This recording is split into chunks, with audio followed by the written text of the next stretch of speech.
ஆண்டவராகிய இயேசு கிறிஸ்துவின் நாமத்தினாலே எங்கும் நிறைந்தவர் ஒளித்தின் சார்பாக வாழ்த்துக்களை தெரிவித்துக் கொள்கிறேன். இந்த காலவெளியிலும் கூட தேவனுடைய வார்த்தைகளை நாம் சில விஷயங்களை தியானிக்கலாம். ஆதாரமாக எடுத்துக்கொண்ட வேத வசனம் சங்கீதம் இருந்த புஸ்தகம் 133ஆம் அதிகாரத்தில் அதில் நம்ம ஒரு வசனத்தை நம்ம ஒன்றாம் வசனம் தியானிப்போம். இதோ சகோதரர் ஒருமித்து வாசம் பண்ணுகிறது, எத்தனை நன்மையும் எத்தனை இன்பமுமானது. இன்றைக்கி இந்த வேத வசனத்தை மையம் வச்சு தான் நம்ம வேதத்திலேருந்து தியானிக்க போகிறோம். இன்றைக்கி செய்தியுடைய தலைப்பு என்னவென்று சொன்னால் ஒருமித்து வாசம் பண்ணுதல் என்கிற தலைப்பில் நம்ம பார்க்க போகிறோம். இன்றைக்கி செய்தியோட தலைப்பு ஒருமித்து வாசம் பண்ணுதல் என்கிற தலைப்பில் பார்க்குறோம். ஆதாரமாக எடுத்துக்கொண்ட வசனம் சங்கீதம் இருந்த புஸ்தகம் 133ஆம் அதிகாரத்தில் 1ஆம் வசனத்தை நம்ம பார்க்குறோம். இந்த ஒருமித்து வாசம் பண்ணுதல் அப்படின்னா என்ன அப்படிங்கிறத நம்ம என்ன செய்ய போகிறோம், இன்றைக்கி பேயத்தில் பார்க்க போகிறோம்.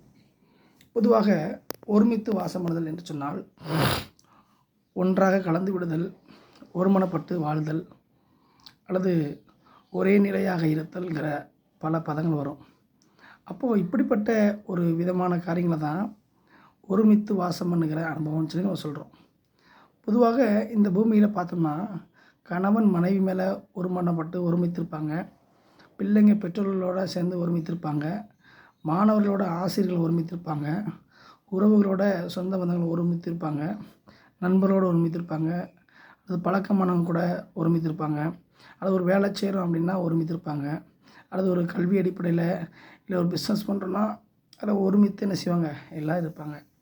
இப்படி பல விதங்களில் பல மனிதர்கள் பல மனுஷர்கள் என்ன செய்கிறாங்க, ஒருமித்து பூமியில் வாசம் பண்ணுறாங்கன்னு சொல்லி பார்க்குறோம். ஆனால் இன்றைக்கி நம்ம வேதத்தின் அடிப்படையில் பார்க்கும்போது ஒருமித்து வாசம் பண்ணுதல்ங்கிற தலைவர் பார்க்குறோம்.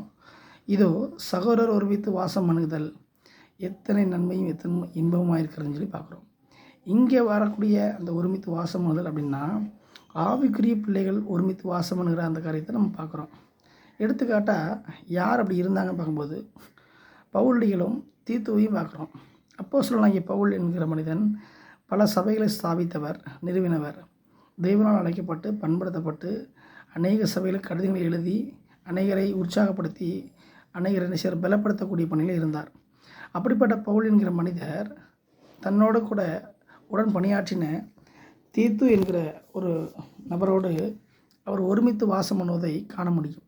ஒரு இடத்துல அவர் சொல்கிறார், என் சகோதரன் தீத்துவை காணாதபடினால் என் ஆவி அமைதல் இல்லாமல் இருந்தது, என் மனம் அமைதி இல்லாமல் தவித்ததுங்கிறாரு. அப்போ அந்த அளவுக்கு பாருங்கள், தீத்துவோட பவுலுடைய மனம் ஒருமனப்பட்டு இருந்தது, இருவரும் ஒருமித்தே இருந்தார்கள். இன்னும் சில இடங்களில் சொல்கிறாரு, தீத்து என் கூட்டாளிங்கார். அப்போ அந்த அளவுக்கு ஆண்டவருடைய பணியை செய்வதில் இந்த பவுலடிகளும் தீத்துவும் என்ன செய்கிறாங்க, ரொம்ப ஒருமித்து வாசம் பண்ணக்கூடியதில் இருந்தாங்க. ஒன்றாக கலந்து விடக்கூடிய அனுபவம், ஒன்றாவே யோசிக்கிறது, ஒன்றாவே செயல்படுறது, ஒன்றாவே எல்லா காரியத்தையும் நடப்பிக்கிறது, இது போன்ற இறைப்பணியில் 2 பேருமே இருந்தபடினால பவுல் சொல்வார், என் சகோதரன் தீத்துவை காணாதபடினால் என் மனம் ஆவி அதை அமைதி இல்லாமல் தவித்ததுங்கார். அப்போ இதிலிருந்து நம்ம தெரிந்து கொள்ளக்கூடிய காரியம் என்னவென்று சொன்னால், எந்த ஒரு காரியம் செய்தாலும் ஒருமித்து வாசம் பண்ணுகிற அனுபவங்கிறது முக்கியங்கிறத பார்த்தோம் பொதுவாக. ஆனால் அதை விட ஆவிக்குரிய விஷயத்தில் ஆவிக்குரிய காரியங்களில் அதை விட அதிகமாக ஒருமித்து வாசம் பண்ணுகிறது அதிக அவசியம். அப்படி அதிகமான அவசியம் ஏன் அப்படின்னா, கீழே வசனம் போட்டிருக்குது, அது ஆரோனுடைய சிரசின் மேல் ஊற்றப்பட்டு வருகிற எருமோன் மலையின் மேலே ஊற்றப்பட்டு வருகிற அந்த பரம தைலத்துக்கு ஒப்பாக இருக்கிறதுன்னு சொல்லி பார்க்குறோம்.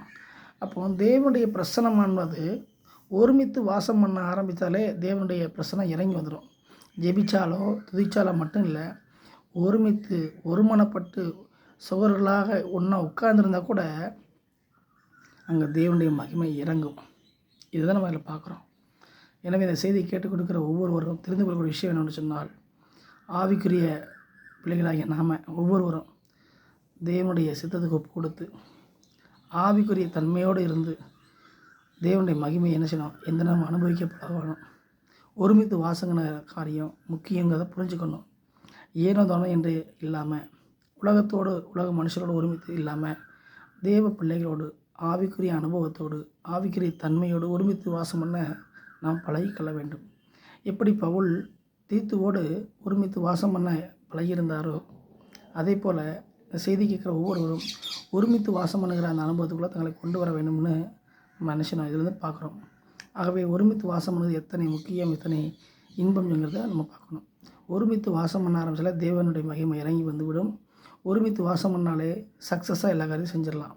ஆகவே இந்த செய்தியை கேட்டுக்கொண்டிருக்கிற ஒவ்வொரு தெய்வ பிள்ளைகளும், ஒவ்வொரு வாலிப பிள்ளைகளும், சகோதர சகோதரிகளும் ஒருமித்து வாசம் பண்ணுகிற காரியத்தை முக்கியத்துவப்படுத்தி வாழ்க்கையில் ஒருமித்து வாசம் பண்ணுவதில் எவ்வளோ அவசியங்கிறதை புரிந்து கொண்டு தொடர்ந்து ஆவிக்குரிய பிள்ளைகளோடு ஒருமித்து தெய்வ சித்தத்தின்படி செயல்பட வேண்டும் என்று சொல்லி உங்கள் அனைவரையும் எங்கும் நிறைந்தவர்களையும் வாழ்த்துகிறது. ஆமேன், ஆமேன், ஆமேன்.